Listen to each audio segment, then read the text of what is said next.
So mga sangkay, gaano kaya katotoo itong balita mga sangkay na kumakalat ngayon na si former President Duterte pala ay hinarang daw po ng otoridad mga sangkay, nasita daw po doon sa Hong Kong.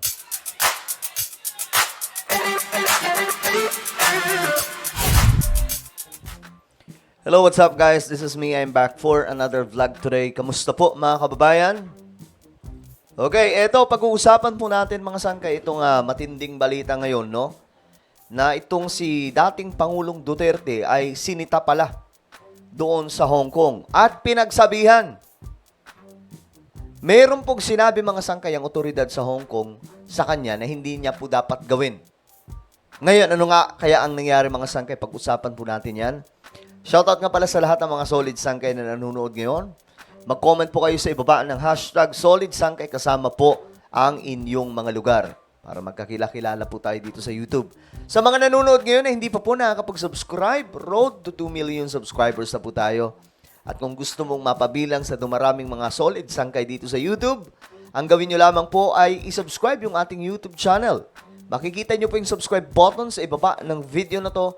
I-click nyo po yung subscribe, i-click ang bell, at i-click nyo po yung all. Sa mga nanonood po sa Facebook, i-follow nyo po yung ating Facebook page. Okay? Okay mga sangkay, ito na nga po ang balita tungkol dyan. Ayon po dito, Hong Kong to Rudy Duterte, keep politics out of your visit. Ito po yung sita mga sangkay o ito po yung sinabi ng otoridad ng Hong Kong, ng gobyerno ng Hong Kong, na ilayo niya ang kanyang sarili sa politika sa kanyang pagbisita doon sa lugar o sa bansang ito mga sangkay. Ngayon, sabi dito, the Hong Kong government has asked former President Rodrigo Duterte to avoid discussing politics during his visit. Yan ha. Yan po yung sinabi po ng gobyerno ng Hong Kong na, wag kang gagawa ng kahit na anong pampulitikang discussion doon po sa Hong Kong. Ngayon mga sangkay, ano ang kanyang ginawa? Mukhang iba po eh. Kahit po siya ay pinagsabihan, tinuloy pa rin po. Kasi wala namang ibang purpose kung bakit sila nandun. Nandun po sila for politics, for campaign. 'Di ba? Pero ginawa pa rin po nila Tatay Digong, at hindi ko na alam anong susunod na aksyon dito ng Hong Kong.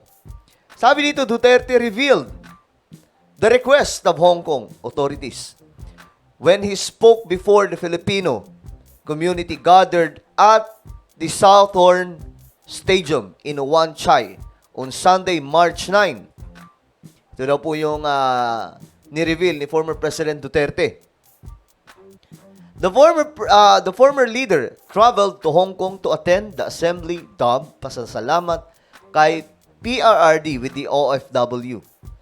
So, mga sangkay, sabi dito, in his remarks, Duterte made it clear that he has no plans to tackle politics during his Hong Kong visit, saying he only wanted to give advice to the Filipinos there.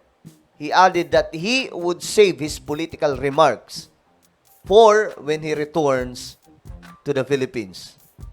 Pero hindi pa rin po eh. Mga sangkay, 'di ba? Pagpunta niya po doon, ganun pa rin po ang nangyari mga sangkay, 'di ba? Politika pa rin eh. So, medyo nakakahiya ito mga sangkay na ginawa po ng PDP Laban kasi kung sinabihan na pala sila ng otoridad ng Hong Kong na huwag kayong gagawa ng any political agenda dito, pero ginawa pa rin po nila, ano kaya ang iisipin ng Hong Kong authorities sa Pilipinas? Lalong-lalo na po sa kanila, mga sangkay, kasi medyo nakakahiya yun.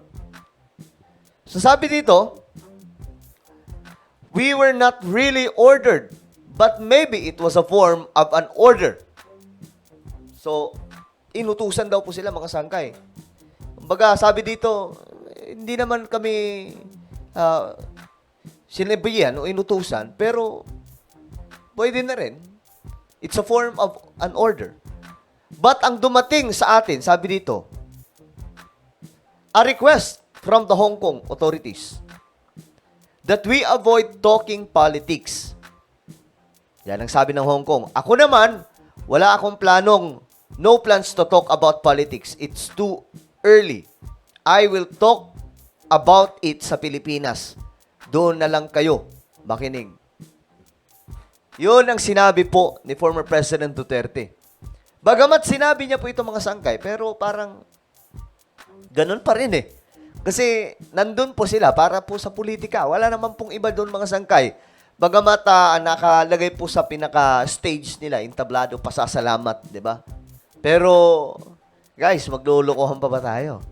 Politika po ito. Kaya po sila nandun para ikampanya. Di ba nga po sinabi po mismo ng mga tagapagsalita po niya, mga sangkay?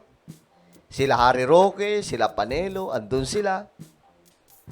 Para, andun daw sila PRRD.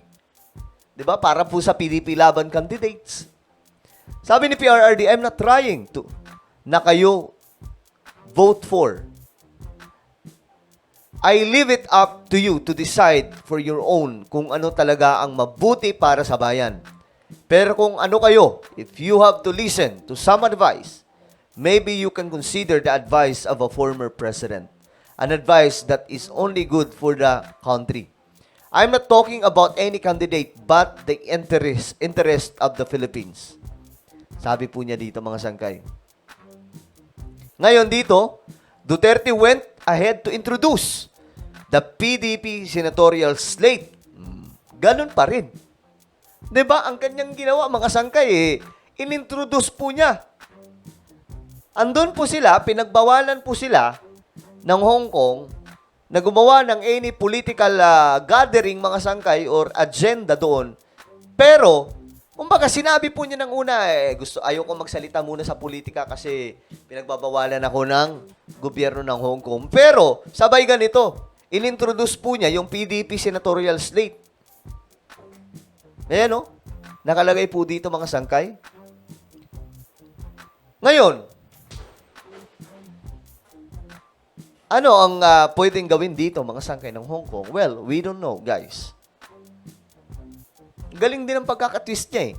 Nagsalita po muna siya, kunwari hindi siya magkaano ng politics, pero sabay introduce sa mga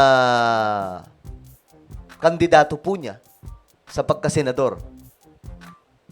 'Di ba? Pero ang lulusot lang naman po talaga dito si Bongo lang po at saka si Bato. Posible si Bongo mukhang sure ball eh. Si Bato naninilikado pa mga sangkay. So pwede nga mangyari si Bato lamang po makapasok, si Bongo lamang po makapasok. 'Di ba? Well, ano po ang inyong opinion, mga sangkay? Ngayon lang po natin na nasita pala po siya ng otoridad ng Hong Kong. Ang tanong nga po dito kung uuwi pa po si former President Duterte. Ngayong umuugong mga sangkay ang pagpapadakip sa kanya ng ICC. Alamin po natin po yan, mga sangkay. Well, ano po ang inyong opinion sa ating napag-usapan ngayon? Just comment down below.